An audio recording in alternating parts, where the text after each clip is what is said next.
Hello everyone, I am Queena. Welcome back to my channel Vigyan mentor. Last class में हमने discuss किया था SI system of units, जिसमें हमने फंडामेंटल यानी कि बेस क्वांटिटीज़ और सप्लीमेंट्री क्वांटिटीज़ दोनों को अच्छे से डिस्कस किया था काफ़ी डिटेल में। उसके अलावा हमने कुछ प्रैक्टिकल यूज़ में आने वाली यूनिट्स को स्टडी किया था और एब्रिविएशंस इन पावर ऑफ 10 को भी हमने स्टडी किया था। चलिए देख लेते हैं कि आज के लेक्चर में हम किन टॉपिक्स को कवर करने वाले हैं। Today's lecture is going to be very very important. यहाँ पर हम दो सबसे इंपॉर्टेंट टॉपिक्स को डिस्कस करेंगे। Number one is order of magnitude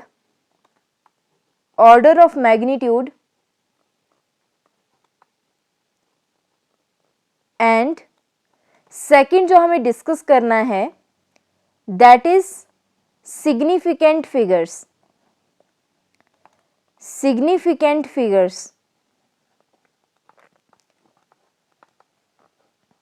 बहुत इजी ये टॉपिक्स हैं, ज़्यादा इसमें कुछ है नहीं करने को, लेकिन फिर भी बहुत से स्टूडेंट्स को इसमें कंफ्यूजन होता है, तो आज हम उन कंफ्यूजन्स को दूर करेंगे।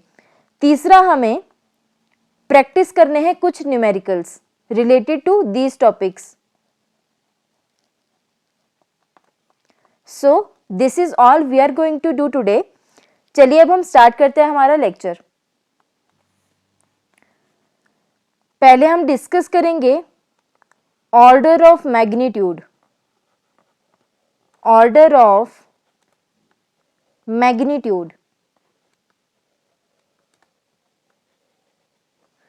लेट अस सी कि इसका डेफिनेशन क्या होता है। ऑर्डर ऑफ मैग्नीट्यूड हम फिजिकल क्वांटिटीज के लिए डिफाइन करते हैं और इसका डेफिनेशन है the order of magnitude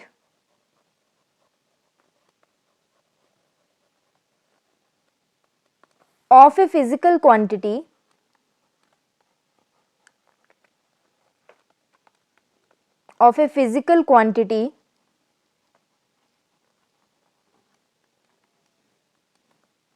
is that power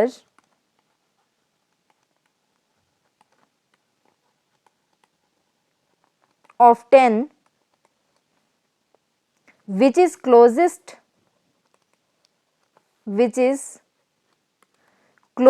to its magnitude।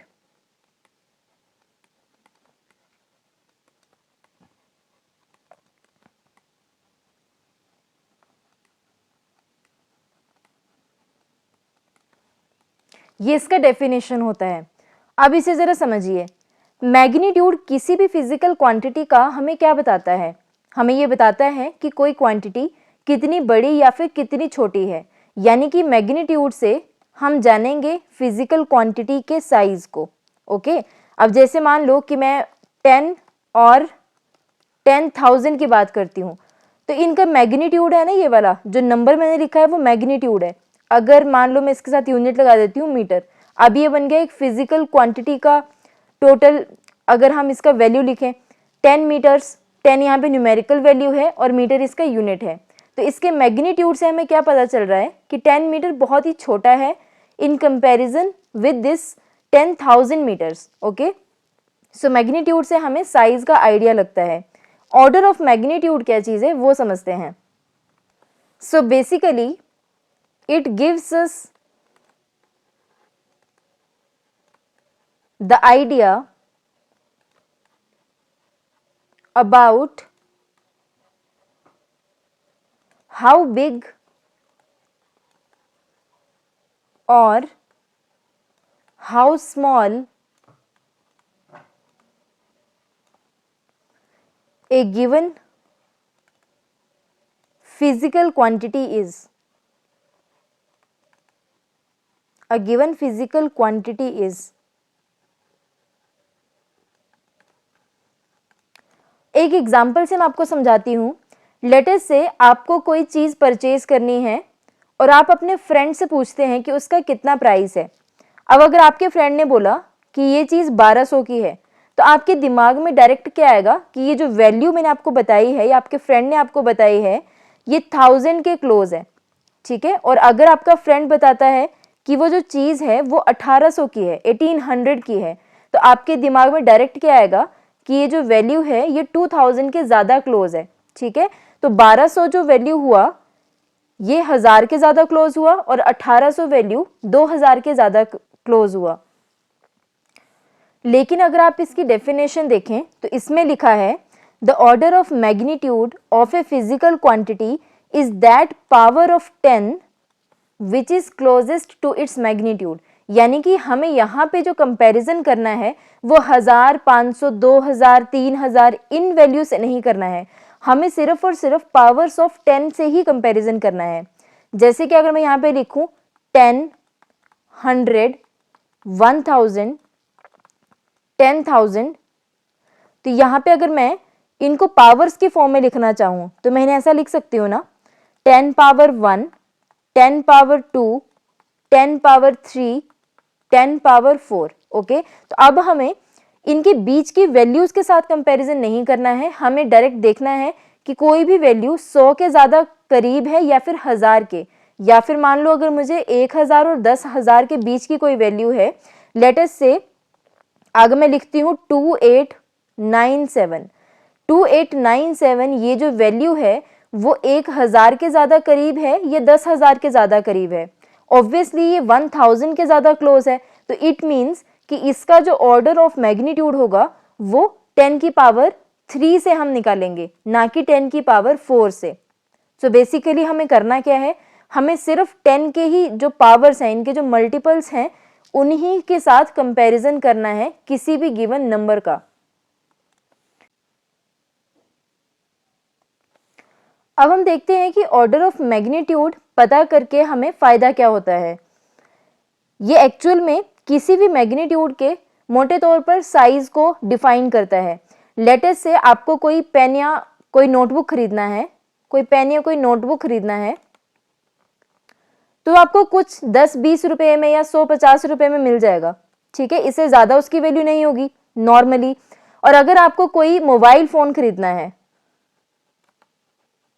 तो इसकी वैल्यू कुछ हज़ारों में होगी, 10,000, 50,000, 60,000, 90,000 का हो सकता है। ओके, सो नॉर्मली एक मोबाइल फ़ोन्स की वैल्यू जो है वो हज़ारों में होती है, और अगर आपको कोई कार खरीदनी है तो इसकी वैल्यू जो है वो लाखों में होती है।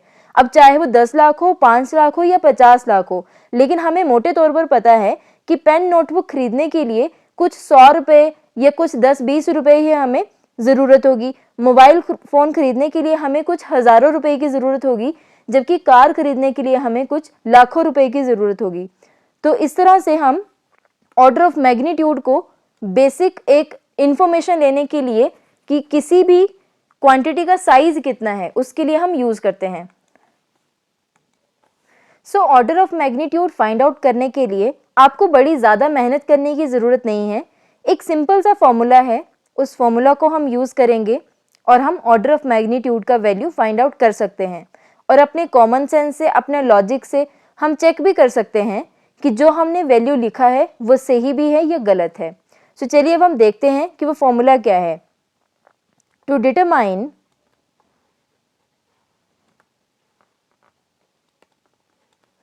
Order of magnitude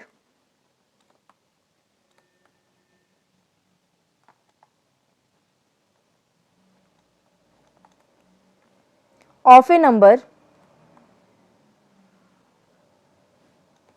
n, we have to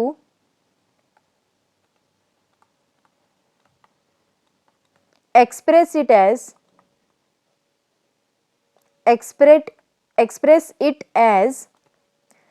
n is equal to small n multiplied by 10 power x। यानी कि जब हमें ऑर्डर ऑफ मैग्नीट्यूड कैलकुलेट करना होता है किसी भी नंबर का, कोई भी नंबर हो सकता है, उसे हमने कैपिटल N से यहाँ पे रिप्रेजेंट कर दिया, तो पहले हम उस नंबर को 10 की पावर्स के मल्टीपल की फॉर्म में लिखेंगे। ये भी करना बहुत आसान होता है, ज़्यादा इसमें कोई मुश्किल नहीं है। फॉर एग्जाम्पल अगर मैं लिखती हूँ 2, तो 2 को मैं ऐसा भी लिख सकती हूँ 0.2 मल्टीप्लाइड बाई 10।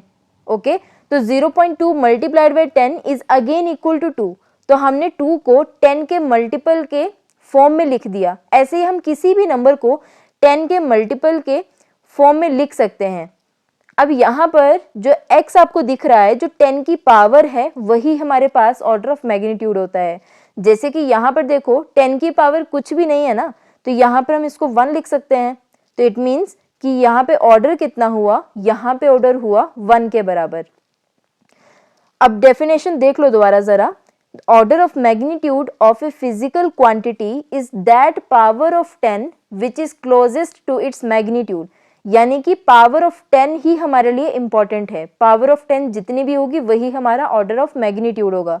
लेकिन यहाँ पर आपको इस नंबर को एक्सप्रेस करते हुए एक और चीज का ध्यान रखना है, which is very very important. इसमें कंडीशन ये है कि जो स्मॉल n है, इसकी वैल्यू 0.5 से बड़ी होनी चाहिए और 5 के छोटी होनी चाहिए या फिर बराबर हो सकती है। ये एक कंडीशन और है जिसको आपको ध्यान में रखना है। अगर आपने इसे अच्छे से फॉलो किया तो ऑर्डर निकालने में आपको कोई भी परेशानी नहीं होगी। फाइन। अब हम इसके कुछ एग्जाम्पल्स देखते हैं। पहला एग्जाम्पल हम लेते हैं 46। 46 नंबर है, मुझे इसका ऑर्डर ऑफ मैग्नीट्यूड पता करना है। पहले जरा हम अपने कॉमन सेंस से चेक करते हैं। 46 कौन से दो वैल्यूज ऑफ टेंस या फिर 10 के कौन से मल्टीपल्स के बीच में लाई करता है? 10 एंड 100। ओके, मतलब 10 की पावर 1 और 10 की पावर 2। 46 वैल्यू किसके ज्यादा करीब है? 10 के ज्यादा करीब है या फिर 100 के ज्यादा करीब है? ऑब्वियसली ये 10 के ज्यादा क्लोज है वैल्यू, तो इसलिए इसका ऑर्डर ऑफ मैग्नीट्यूड कितना आना चाहिए? जो भी पावर है यहाँ पे 10 की, यानी कि 1 आना चाहिए। अब हम चेक कर लेते हैं कि ये जो हमने एक फॉर्मूला लिखा है, इसके अकॉर्डिंग कितना मैग्नीट्यूड आएगा। अब मुझे 46 को लिखना है एज ए मल्टीपल ऑफ 10 की पावर समथिंग। ठीक है, तो कैसे लिखेंगे? डेसिमल कहाँ पे लगेगा? क्या मैं इसको ऐसा लिख सकती हूँ 4.6 मल्टीप्लाइड बाय 10 पावर 1? मैं इसको ऐसा लिख सकती हूँ, है ना। और अगर मैंने ऐसा लिख दिया 0.46 इंटू 10 पावर 2, तो ये भी तो मुझे एग्जैक्ट सेम रिजल्ट दे रहा है। इसका वैल्यू भी 46 है और इसका वैल्यू भी 46 है, लेकिन हम इन दोनों में से कौन सा चूज करेंगे? इसके लिए हम देखेंगे इस रूल को। देखो ये जो स्मॉल n है, इसका वैल्यू 0.5 से बड़ा होना चाहिए। 0.46, क्या ये वैल्यू 0.5 से बड़ा है? ये वैल्यू छोटा है। इट मीन्स कि हम 46 को इस फॉर्म में नहीं लिख सकते हैं ऑर्डर ऑफ मैग्नीट्यूड को फाइंड करने के लिए। n का वैल्यू या तो 0.5 से बड़ा होगा या फिर 5 से छोटा हो सकता है या फिर बराबर भी हो सकता है। ओके, सो 4.6 करेक्ट है क्योंकि ये वैल्यू 5 से छोटा है। सो इसलिए हम इसे सिर्फ और सिर्फ इसी फॉर्म में लिख सकते हैं। So what we get from here, the order of magnitude is equal to 1। अब हम देखते हैं हमारा नेक्स्ट एग्जाम्पल। Next is 55। 55, अब देखिए जरा इसको हम कैसे लिखेंगे। अब क्या मैं इसे 5.5 मल्टीप्लाइड बाय 10 की पावर 1 ऐसा लिख सकती हूँ? ऐसे तो ये करेक्ट है, मैथमेटिकली इट इज करेक्ट, लेकिन जो हमारे पास रूल है जिसमें कि हमने लिखा था कि n का वैल्यू 0.5 से बड़ा होना चाहिए और 5 से छोटा या फिर बराबर होना चाहिए, इसके बाहर के वैल्यूज वैलिड नहीं होंगे। 5.5 5 से बड़ा वैल्यू है, इट मीन्स कि हम इसे इस फॉर्म में नहीं लिख सकते हैं। तो हम कैसे लिखेंगे? अब अगर मैं इसे 0.55 इंटू 10 पावर 2 लिख देती हूँ, तब तो ये मेरे पास करेक्ट है क्योंकि 0.5 से बड़ा वैल्यू है। So this form is correct. Then we will get the order of magnitude of this number equal to 2। Obviously अगर आप इसको अपने लॉजिक से भी चेक करना चाहो तो 55 10 और 100 के बीच में लाई करता है और ये जो वैल्यू है ये 100 के ज़्यादा क्लोज है। इट मीन्स कि 10 की पावर 2 के ज़्यादा क्लोज है। सो इसका ऑर्डर ऑफ मैग्नीट्यूड कितना हुआ, इसका ऑर्डर ऑफ मैग्नीट्यूड हुआ 2 के बराबर। Third example is 999। इसका ऑर्डर ऑफ मैग्नीट्यूड कितना होना चाहिए, जरा चेक कर लें। 999 ये 100 और 1000 के बीच की वैल्यू है और ये किसके क्लोज है, ये 1000 के क्लोज है, यानी कि 10 पावर 3 के ज़्यादा क्लोज है। सो ऑर्डर कितना आना चाहिए, ऑर्डर आना चाहिए 3 के बराबर। चलिए हम चेक कर लेते हैं। अब क्या मैं इसको 9.99 इंटू 10 पावर 2 लिख सकती हूँ? नहीं लिख सकती, क्योंकि यहाँ पे स्मॉल n जो है वो 5 से बड़ा हो गया। या फिर मैं इसे 99.9 इंटू 10 लिख सकती हूँ? ऐसा भी नहीं लिख सकती, ये अगेन मेरे पास 5 से बहुत बड़ा नंबर हो गया। तो मैं इसको इकलौता जो फॉर्म है जिसमें ये सही होगा, कैसे लिख पाऊंगी? 0.999 into 10 power 3। This is the correct form, क्योंकि ये जो n की वैल्यू आई है ये 0.5 से बड़ी है, जो कि हमें चाहिए थी। So what I get? I get the order of magnitude is equal to 3। 3 is the order of magnitude, जो कि हमने लॉजिकली भी चेक करके देखा था। ये हमारा आंसर एकदम करेक्ट है। अब अगला एग्जाम्पल मैं आपको लिखवाती हूँ और आप पहले उसे खुद से ट्राई करिए, ठीक है? वीडियो को पॉज करिए और इसे खुद से एक बार लिखने की कोशिश करिए। 0.99 इसका ऑर्डर ऑफ मैग्नीट्यूड चेक करते हैं, करिए जरा। शायद इसमें आपको थोड़ी सी प्रॉब्लम आई होगी, क्योंकि अब देखो, अगर मैं इस नंबर को 9.9 इंटू 10 लिखती हूँ, तब ये मेरे पास इनकरेक्ट हो गया। 10 पावर -1 लिखती हूँ, तब मेरे पास ये इनकरेक्ट हो गया। क्यों? क्योंकि 9.9 तो एक बड़ा नंबर आ गया। अगर मैं इसको 99 पॉइंट समथिंग लिख देती हूँ इंटू 10 पावर -2, तो अगेन ये मेरे पास गलत हो गया। तो इट मीन्स कि जो इसका फॉर्म है, देखो 0.99, ये ऑलरेडी करेक्ट फॉर्म है, इसको मुझे किसी भी दूसरे फॉर्म में कन्वर्ट करने की ज़रूरत ही नहीं है। 0.99 ये जो वैल्यू है ये 0.5 से बड़ी है और 5 से छोटी है। इट मीन्स कि एज इट इज़ ही करेक्ट है, लेकिन मुझे 10 की पावर कुछ ना कुछ तो लिखनी है। तो इसकी पावर मैं क्या लिखूंगी?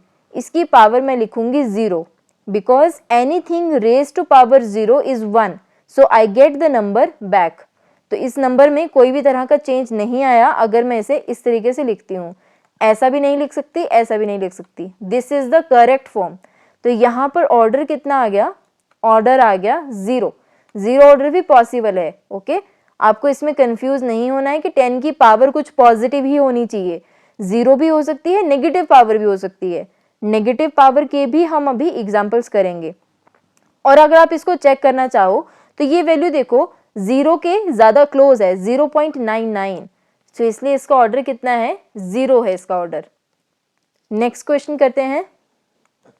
Late us try to write the order of magnitude of number 6। अब इसको मैं डायरेक्ट लिखती हूँ। कैसे लिखेंगे? 6 5 से बड़ा हो गया। अगर मैं 0.6 लिखती हूँ तो ये सही है, क्योंकि ये 0.5 से बड़ा है, तो इसलिए ये नंबर वैलिड है। अब इसकी 10 की पावर कितनी जाएगी? यहाँ पे जाएगी 10 की पावर 1। तो इसका ऑर्डर कितना आ गया? ऑर्डर आ गया इसका 1। Obviously this number is close to 10, so its order should be 1, और हमारे पास फॉर्मूला से वही मिला है। अगला करो, 6 है 0.05। अब मुझे इसका ऑर्डर ऑफ मैग्नीट्यूड पता करना है। 0.05 मुझे n के लिए जो लिमिट थी वो क्या थी? जरा मैं यहाँ लिख दूँ। 0.5 से बड़ा होना चाहिए और 5 से छोटा या फिर बराबर होना चाहिए। तो अब देखते हैं, ये नंबर 0.5 से तो बहुत छोटा है, तो मुझे इसको कैसे लिखना पड़ेगा? अगर मैं इसको देखो, अगर मैं ऐसा लिख दूं 0.5 इंटू 10 पावर -1, अगर मैं इसको ऐसा लिख दूं तो ये सही होगा या गलत होगा? ये गलत होगा। क्यों गलत होगा? क्योंकि देखो 0.5 के बराबर नहीं हो सकता है n, इसको 0.5 से बड़ा होना है। ये नंबर क्या आ गया? ये तो छोटा आ गया। तो इट मीन्स कि इसे मैं ऐसे नहीं लिख सकती हूँ। छोटा नहीं आया, सॉरी, बराबर आ गया। 0.5 के बराबर n नहीं हो सकता है, इसके बड़ा ही होना चाहिए। So if I right 5 into 10 power -2, तो ये मेरे पास करेक्ट है, क्योंकि n जो है वो 5 से छोटा भी हो सकता है और ये बराबर भी हो सकता है। So what I get, the order of magnitude is equal to -2। Last example is 0.145। इसको हम कैसे लिखेंगे? इसको हम लिख सकते हैं 1.45 इंटू 10 पावर -1। अब आप ये समझ रहे होंगे कि इसको मैंने इसी फॉर्म में क्यों लिखा है, 14.5 क्यों नहीं लिख दिया, ये 0.145 ही क्यों नहीं रहने दिया। यहाँ पर ऑर्डर आ गया -1 के बराबर। सो एक चीज आपको ध्यान में रखनी है कि ऑर्डर ऑफ मैग्नीट्यूड 0 भी हो सकता है, पॉजिटिव वैल्यू भी हो सकती है और नेगेटिव वैल्यू भी हो सकती है। सो ये एग्जाम्पल्स हमने कुछ किए हैं, अब इसी के ऊपर बेस्ड हम एक दो क्वेश्चंस को भी करते हैं। So our first question is, what is the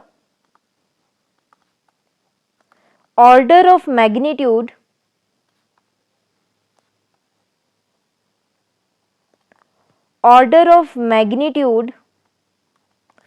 of light year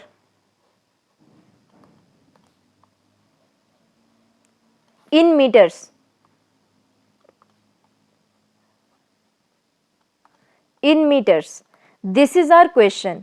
हमें यहाँ पे ऑर्डर ऑफ मैग्नीट्यूड कैलकुलेट करना है एक लाइट ईयर का, जिसे हमने मीटर्स में एक्सप्रेस किया हो।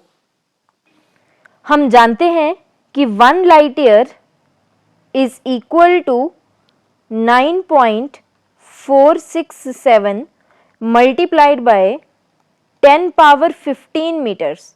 ये हमारे पास रिलेशन है between light year and metres.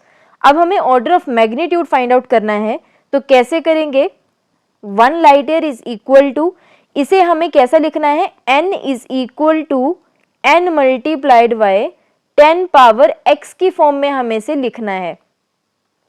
देखिए हम कैसे लिखेंगे, इसे मैं इस तरीके से लिख सकती हूँ ना, 0.9467 मल्टीप्लाइड बाय, अब मैंने यहाँ पे डेसिमल को शिफ्ट किया है, लेफ्ट साइड में शिफ्ट किया है, तो यहाँ पे 10 की पावर जो है वो एक इंक्रीज हो जाएगी। So we will write 16 here, 16 metres.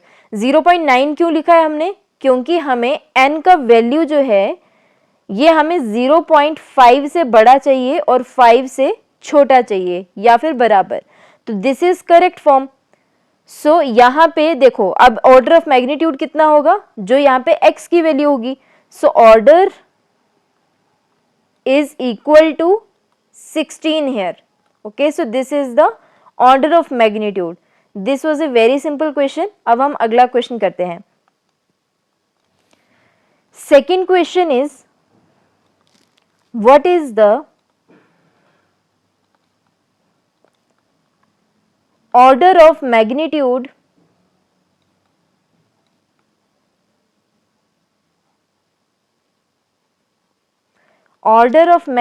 of seconds in a day? एक दिन में जितने सेकंड्स होते हैं हमें उस वैल्यू का order of magnitude find out करना है। So let's do it. देखते हैं हम कि एक दिन में कितने सेकंड्स होते हैं। कैसे करेंगे? एक दिन में कितने आवर्स होते हैं? 24 आवर्स होते हैं। 1 आवर में हमारे पास 60 मिनट्स होते हैं और एक मिनट में 60 सेकंड्स होते हैं। तो 1 डे में हमारे पास टोटल इतने सेकंड्स बनते हैं। इन्हें हम मल्टीप्लाई कर लेते हैं। 24 multiplied by 3600 seconds and this will be equal to 86400 second. इनको जब मल्टीप्लाई करोगे you will get this number. अब हमें इस नंबर का order of magnitude find out करना है। कैसे करेंगे? पहले हम इसे एक्सप्रेस करेंगे in the form n is equal to n multiplied by 10 power x। So I can write 86400 6400 is equal to 8.6 हम नहीं लिख सकते, हम यहाँ पे लिख सकते हैं 0.86400 मल्टीप्लाइड बाय 10 की पावर कितनी आएगी। यहाँ पर देखो, यहाँ पे डेसिमल इधर लगा है ना, 1 2 3 4 5, यहाँ पे 4 zeros हैं मतलब एडिशनल, ठीक है। तो यहाँ पे हमें 10 की पावर 5 लिखना पड़ेगा सो दैट वो जीरोस आपस में कैंसिल हो जाएं। 5 zeros 1 के साथ नीचे हैं तो 5 ही zeros 10 के साथ यहाँ पे ऊपर आएंगी, तो हमारे पास यही नंबर वापस बचेगा। क्लियरली हमारे पास ऑर्डर कितना आया, the order of magnitude is 5। This is our answer. इतना सफिशिएंट है ऑर्डर ऑफ मैग्नीट्यूड्स के लिए। आप और भी क्वेश्चंस खुद से प्रैक्टिस कर सकते हैं। रूल्स को आपको सिंपल 2 फॉर्मूलाज हैं, एक ये फॉर्मूला है और एक जो आपको सिचुएशन गिवन है n के लिए जो कंडीशन गिवन है, ठीक है, आपको उस कंडीशन को ध्यान में रखना है, बस उसी को यूज करके आप ऑर्डर ऑफ मैग्नीट्यूड किसी भी नंबर का इजीली फाइंड आउट कर सकते हैं। सो अब हम अगले टॉपिक पर मूव करते हैं which is very very important, significant figures.